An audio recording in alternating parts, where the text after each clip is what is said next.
नमस्ते दोस्तों। My mother died today और may be yesterday, I don't know. ये आइकॉनिक ओपनिंग लाइंस है अल्बर्ट कामू द्वारा 1942 में ओरिजिनली फ्रेंच में लिखी हुई द स्ट्रेंजर्स से, जिसका अल्टरनेट टाइटल है द आउटसाइडर। कहानी की शुरुआत होती है मार्सो की माँ की मौत से। मार्सो को इस बात का गम नहीं, बल्कि वो बॉस से 2 दिन की छुट्टी मांगता है तो उस वक्त कहता है कि ये उसका फॉल्ट नहीं है। जब वह फ्यूनरल जाता भी है तो अपने माँ को नहीं देखता। उसे सूरज की रोशनी से दिक्कत है, वहाँ आए हुए लोगों से दिक्कत है। अगले ही दिन वो मरी से मिलता है जो पहले उसके ऑफिस में काम करती थी और उसके साथ फिजिकल होता है। रेमंड नाम का उसका एक नेबर है जो मार्सो से उसकी अरब गर्लफ्रेंड के लिए लेटर लिखवाता है जिससे वो उसके पास आए। मार्सो बिना कुछ सोचे लेटर लिखता है। रेमंड की गर्लफ्रेंड उसके पास आती है पर वो उसको मारता है जिससे उसे जेल जाना पड़ता है और छुड़ाने के लिए वो मार्सो की ही मदद मांगता है और मार्सो मदद भी करता है। एक दिन मार्सो, मरी और रेमंड के एक दोस्त के पास जाते हैं। तब रेमंड की अरेबियन गर्लफ्रेंड का भाई और उसके कुछ साथी उनका पीछा करते हैं। उनकी लड़ाई हो जाती है जिसमें रेमंड जख्मी होता है। बाद में रेमंड मार्सो को अपनी गन देता है। मार्सो फिर से बीच साइड घूमने जाता है। तब काफ़ी धूप होती है। फिर से अरेबियन और मार्सो आमने सामने आते हैं। अरेबियन की चाकू से सनलाइट रिफ्लेक्ट होकर सीधे मार्सो की आंखों पर पड़ती है। मार्सो इरिटेट होकर बिना सोचे गोली मार देता है।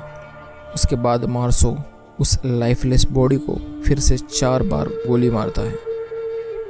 फिर किताब के सेकंड पार्ट में मार्सो का ट्रायल है जहां उसे लीगली गिल्टी करार दिया जाता है और उसको एग्जीक्यूशन की सज़ा दी जाती है।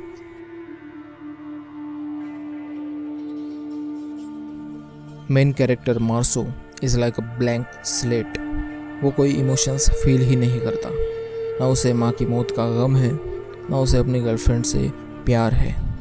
मार्सो के लिए लोग और इवेंट्स बस 2 तरह के हैं, इंटरेस्टिंग और इरिटेटिंग। ना उसे कोई एम्बिशंस है। मार्सो का बॉस उसको प्रमोट करके पेरिस जाने को कहता है पर मार्सो उस बात को मना कर देता है। जब वो अरेबियन को गन से शूट करके मारता है उसे कोई गिल्ट या रिमोर्स नहीं, ना उसे कोई रिग्रेट है। मोरालिटी की सीधी सी डेफिनेशन है सही और गलत क्या है ये जानना। मार्सो के एक्शन से पता चलता है कि मार्सो मॉरल नहीं है। मार्सो कुछ सोचता भी नहीं है। ज़्यादातर थॉट्स जो उसके दिखाए गए हैं वो उसके माँ के होते हैं, जो उसके बारे में क्या सोचती है इस पर होते हैं। मार्सो फ्यूचर के बारे में भी नहीं सोचता। वो बस मोमेंट बाय मोमेंट जीता है।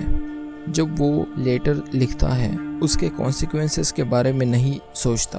गर्लफ्रेंड से मैरिज की कोई प्लानिंग नहीं। जब वो रेमंड से गन लेता है तब भी उसके कॉन्सिक्वेंसेस के बारे में नहीं सोचता। मार्सो के लिए फिजिकल सेंसेस ज़्यादा इम्पोर्टेंट है किसी थॉट या इमोशन से ज़्यादा। जब वो फ्यूनरल जाता है ट्रायल उसे ऐसे सिचुएशन में डालता है जहां वो खुद को गिल्टी फील करे।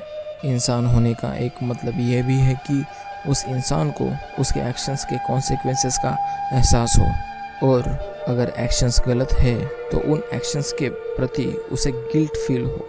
तो ट्रायल एक मेटाफोर है कल्चर या सोसाइटी के लिए। ये ट्रायल बुक की सेकंड पार्ट में है।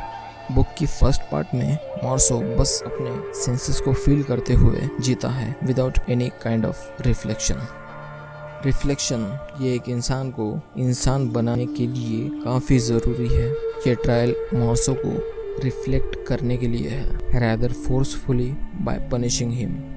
बट टू मच थिंकिंग और रिफ्लेक्शन इंसान के एक्सपीरियंस और इंटरनल लाइफ में इंटरफेयर करते हैं। जैसे कि अगर तुम कोई ब्यूटीफुल जगह घूमने जाओ पर अगर उस समय भी तुम अपने डेली रूटीन या अपने काम या जॉब के बारे में सोचते रहोगे तो तुम उस जगह का ट्रूली एक्सपीरियंस नहीं ले रहे हो।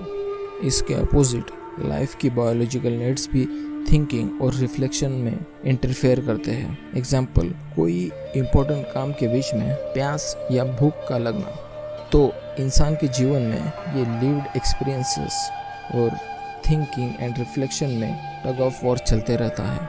कामू की फिलोसफी के हिसाब से हमें लिव्ड एक्सपीरियंस को ज़्यादा महत्व देना चाहिए। You will never be able to experience everything, so please do poetical justice to your soul and simply experience yourself. Albert Camus. Reflection related है रैशनल होने से।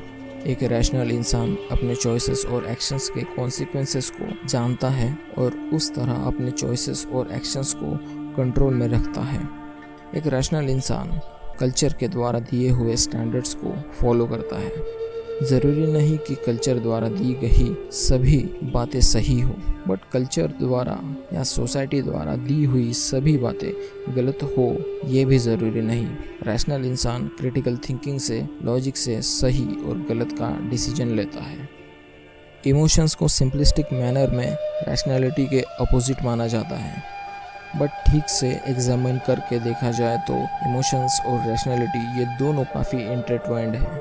इमोशंस भी वैल्यू लेडन होते हैं, जैसे कि कुछ इमोशंस जैसे हैप्पीनेस, लव एक्सेट्रा, इन्हें पॉजिटिव इमोशंस कहा जाता है। On the other hand hate, sadness etcetera इन्हें नेगेटिव इमोशंस कहा जाता है।